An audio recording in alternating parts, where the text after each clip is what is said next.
Hey guys, welcome to another episode of My Take Care Podcast. I'm your host, Kyra Fisher. Come on in the room and let's get started. Y'all, today was a day, okay? Today was a day. We're going to talk about one thing that we probably all need to listen to, and that's emotional regulation. How to regulate our emotions. Y'all, I had a day at work today. I'm going to tell you one thing. Two things that this person better be glad. They better be glad. Number one, I'm saved, sanctified, and delivered. Let's add the deliverance on that part. Saved, sanctified, and delivered. Yes, because if I would have reached into my old bag of before the saved, sanctified, and delivered, they would have got some words and folks would have swore I wasn't saved. So thank God and amen. And I digress. And so what it was is somebody said that I had a tone at work. And I do. I will admit that. And I did admit that. But I said my tone was in trigger to your approach. Number one, when you're dealing with bossy people at your job, bossy people that are not your boss, let's get that real clear. You got to figure out how you want to regulate your emotions when dealing with them. Because one thing you can't do is you can't change other people. You can't change their response. You can't change their character. You can't change anything about them. You can encourage, but you can't change. But the one thing you can change is yourself. So we're talking about emotional regulations because the emotions that you can regulate are, guess what, class? Ours. We can regulate our emotions. So when this person came to me and said I had a tone, my husband know when I start up with these three words, it's about to be trouble. First of all. If I say first of all before I start anything else, you know it's about to be explosive. But I had to pull myself back, and I told this person, the reason why you hear tone is in response to how you approach me. It's a way you deliver it, and we got to understand it. And instead of me trying to change the person, which I don't have time to, I did explain to them why I responded the way I responded is because their response or how they approach me. But at the end of the day, even if they approach me like that, I could have been very clear. Looking back on it, I didn't have to have a tone, but I thought the tone was enough to say, hey, back up with that. You know what I mean?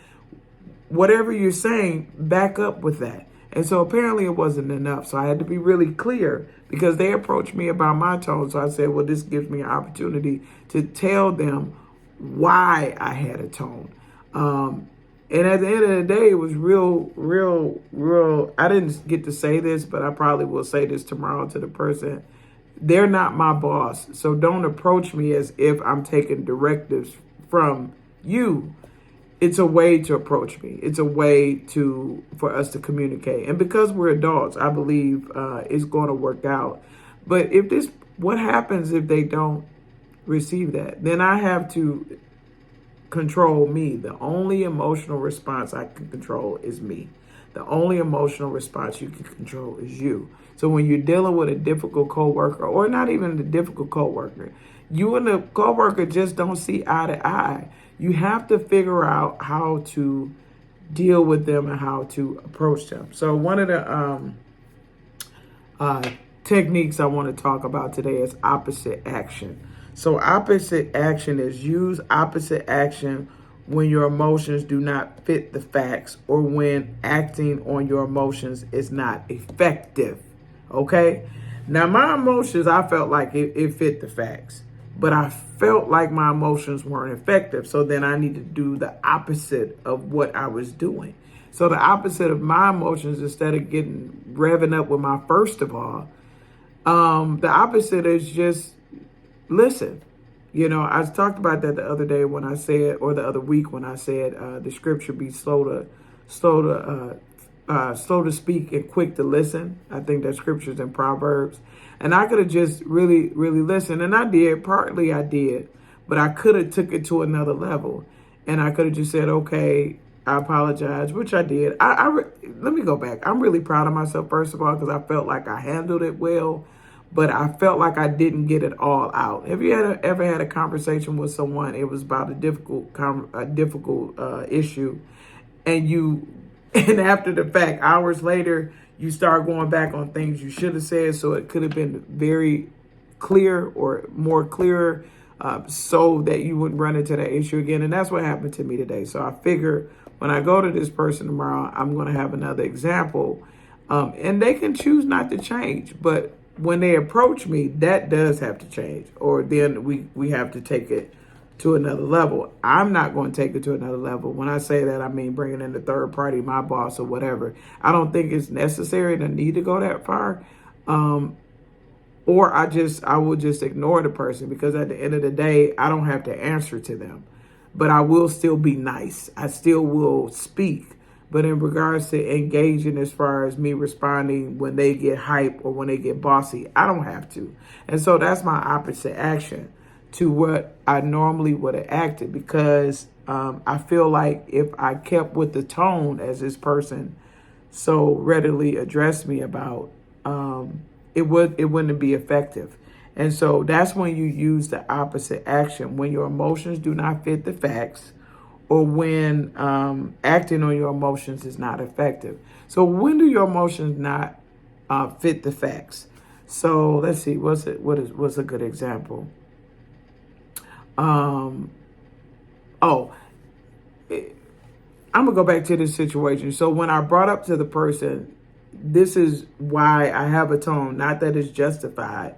I said, because you come off a little bossy. And so their response was, give me an example. I don't know I do. And I gave them an example.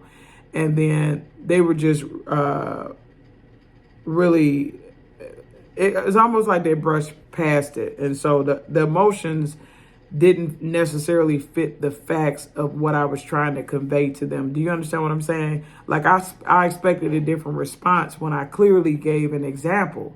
I expected, okay, yeah, I should have did it a certain way, and I won't do it again. Those kind of words I like to hear. I won't do it again, because if it happens again, I might have to pull out the first of all bag, right? But I'm not going to do that, and I digress. But sometimes you have to ask yourself, are my emotions fitting the facts? Do you over exaggerate? Do you take a molehill and make it into a mountain? Do you take something really tiny and make it bigger? And I'm saying this in your mind, you should be thinking of some examples where you have done that. And if those emotions are not getting you what you need, meaning a resolution to the problem, then you need to employ this opposite action. Okay? And so I want you to practice that on today. Practice the opposite action. Practice it with your spouse. Maybe your spouse saying something and they really get on your nerves. You know, sometimes when my husband is really getting on my nerves, he does this thing with his mouth, and I call it, you know how people chew gum and it's like, and they're popping the gum. For those who know, you know, and it can irritate you a little bit. And then you just like everything they do after that. You see my eye, you see how it's twitching. Everything they do after that is irritating. Yeah. And so my emotions didn't fit the facts with my husband. So then I had to respond differently, because I would be really highly irritated. And at that point, it would be a whole Snickers commercial. Like, I'm not coming down until somebody give me a Snickers at this point. So my emotions didn't fit the facts. The facts were he wasn't doing anything wrong. He was just being himself. But he didn't know being himself was irritating me. But then I had to do an opposite reaction. Instead of getting irritated, I had to say, wait a minute, what is he doing that's really irritating you? Do you think he's doing it on purpose? No. You have to go down these questions. Do you think he's doing it to irritate you? No. So then why is your response so angry? Where's that coming from? And then as I dig deeper, I get to the root. I always say there always root to the tree, to what you can see. There's always something underneath. Why am I really angry? Then I say, I'm really irritated because I had a hard day at work, and all those folks, I let them get on my nerves, and then I brought it home. So that's what I'm saying. Your emotions have to fit the facts. And maybe, you and your husband just reconcile some things, or the finances could be off. And so your response to him is snapping, and you really want to have a heavy dialogue and discussion about getting your finances together, but because your emotions don't match the facts, everything begins to be convoluted. Maybe that's a relationship with your mother. Maybe you haven't spoken to your mother or your sister.